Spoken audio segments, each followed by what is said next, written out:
बिस्मिल्लाहिर्रहमानिर्रहीम। आज के इस वीडियो में हम बात करने वाले हैं कुछ ऐसे निशानात और अलामात की, अगर वो हमारे जिस्म पर जाहिर होते हैं या नजर आते हैं तो इन्हें बिल्कुल भी नजरअंदाज नहीं करना चाहिए।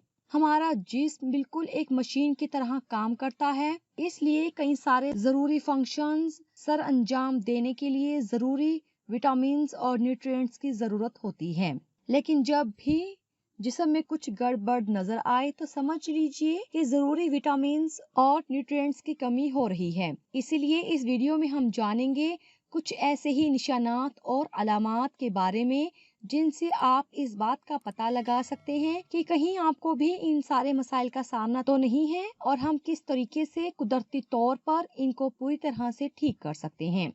क्या आप जानते हैं कि विटामिन्स और मिनरल्स हमारे जिस्म में सबसे ज्यादा अहम रोल प्ले करने में मददगार हैं, लेकिन सच्चाई तो ये है कि ज्यादातर लोग मल्टी विटामिन्स तो खाते रहते हैं, ये जाने बगैर ही कि हमारे जिस्म को किन न्यूट्रिएंट्स की और क्यों जरूरत है।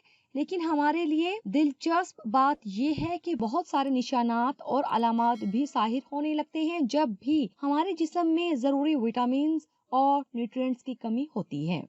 जैसे कि घुटनों में से आवाज आना। अक्सर आपने ये बात नोट की होगी कि जब भी आप बैठते हैं, उठते हैं या जोड़ों को हरकत करवाते हैं तो आपको एक आवाज सुनाई देती है।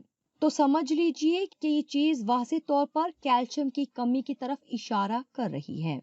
और ये बात हम में से तकरीबन सभी लोग बहुत ही अच्छे तरीके से जानते हैं कि कैल्शियम हमारी हड्डियों और दांतों को मजबूत रखने के लिए कितना ज्यादा मुफीद है। लेकिन इस बात से शायद नावाकिफ होंगे कि लंबे अरसे तक कैल्शियम की कमी होते रहने से हमें आर्थराइटिस की बीमारी भी हो सकती है। लेकिन सवाल ये है कि आखिर इसको ठीक कैसे करें। सबसे पहले तो आप कैल्शियम वाले टैबलेट से दूरी बनाए रखें, क्योंकि ये कोई फायदा मंद नहीं है, बल्कि इसके लिए आप दूध और दूध से बनी हुई चीजों को अपनी खुराक में शामिल करें। मसूड़ों में से खून आना। अक्सर आपने दांतों को ब्रश करते वक्त, कोई भी चीज खाते पीते वक्त ये चीज तो बहुत ही अच्छे तरीके से नोट की होगी, दांतों या मसूड़ों में से खून आता है, लेकिन ये चीज ज्यादातर लोग नजरअंदाज कर देते हैं, जबकि इसे बिल्कुल भी नजरअंदाज नहीं करना चाहिए, क्योंकि आपको विटामिन सी की कमी का सामना है। और विटामिन सी की भरपूर मिकदार की अगर बात की जाए तो कुदरती तौर पर आंवले में सबसे ज्यादा पाई जाती है। आंवले को आप सारा साल ही तकरीबन इस्तेमाल कर सकते हैं, अचार की शक्ल में, जूस की शक्ल में, पाउडर की शक्ल में इस्तेमाल में ला सकते हैं। लेकिन इसके अलावा माल्टे और लीमू भी विटामिन सी का बहुत ही अच्छा जरिया है। आप ऑरेंज जूस को भी अपने नाश्ते में इस्तेमाल कर सकते हैं या फिर लीमू पानी को भी अपनी खुराक में शामिल कर सकते हैं। अगर आप सुबह के वक्त लीमू पानी पीते हैं तो इससे भी आपको बहुत ज्यादा फायदे मिलते हैं। एक तो ये कि आपके गुर्दों में पथरी नहीं पैदा होने देगा, इसके अलावा कैल्शियम की कमी से भी आपको दूर रखेगा। नाखूनों का टूटना, बालों का झड़ना और जिल्द के मसाइल, इन सूरतों में समझ लीजिए कि आपको बायोटीन की कमी का सामना है। क्या आप जानते हैं कि हमारे जिस्म में बायोटीन कम क्यों होता है? बायोटीन जिस्म में कुछ बुरे बैक्टीरिया के बढ़ने की वजह से कम होने लगता है। जब भी आपका हाजमे का निजाम इम्बैलेंस होता है तो ऐसी सूरत हाल में बुरे बैक्टीरिया जिस्म में बढ़ जाते हैं और बायोटीन की कमी हो जाती है, जिससे नाखूनों का टूटना, बालों का झड़ना और जिल्द के मसाइल बहुत ही ज्यादा आम नजर आना शुरू हो जाते हैं। ऐसे में सवाल ये पैदा होता है कि आखिर हम क्या करें? बायोटीन की कमी को पूरा कैसे किया जा सकता है?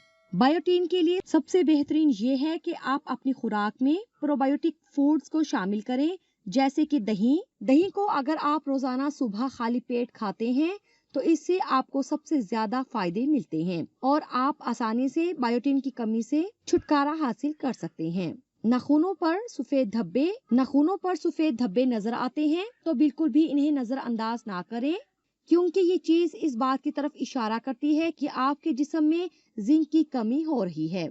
और क्यों होती है? ऐसे लोग जो कि ज्यादा केक्स और पेस्ट्रियां खाते हैं तो उन्हीं के जिस्म में जिंक की कमी होना बहुत ही आम बात है। क्योंकि जिंक मर्दों और औरतों दोनों के लिए बहुत ही ज्यादा जरूरी है। औरतों के जिस्म में खास तौर पर हमल के दौरान जिंक की कमी की वजह से बच्चे और माँ की दोनों की हालत पर बुरे असरात मुरतब होना शुरू हो जाते हैं। इसीलिए अपनी खुराक में केक और पेस्ट्रियों को कम से कम शामिल करें। अनाज, दालें, मेवे अपनी खुराक में शामिल करें, क्योंकि इनसे आप बाआसानी जिंक की कमी को दूर कर सकते हैं। अगर आपको भी फटी हुई एड़ियों का सामना है तो इसे बिल्कुल भी नजरअंदाज ना करें, क्योंकि ये निशानात और अलामात विटामिन B2 की कमी की तरफ इशारा करते हैं। जी हाँ, इसके अलावा विटामिन B की कमी भी बहुत ज्यादा आम पाई जाती है, जिससे आपको जिल्द के मसाइल, बालों के मसाइल और हाजमे के निजाम से जुड़े मसाइल का सामना भी करना पड़ सकता है। इसलिए आप ज्यादा पिज्जा, बर्गर, समोसे, पकोड़े, चिप्स, बिस्किट्स और नमकीन चीजें कम से कम खाएं। लेकिन इसके लिए आप घर का सादा खाना अगर खाते हैं, सब्जियां, फल और बिल्कुल सादा ग़िज़ा खाते हैं, तो आप बाआसानी इस कमी को भी पूरा कर सकते हैं।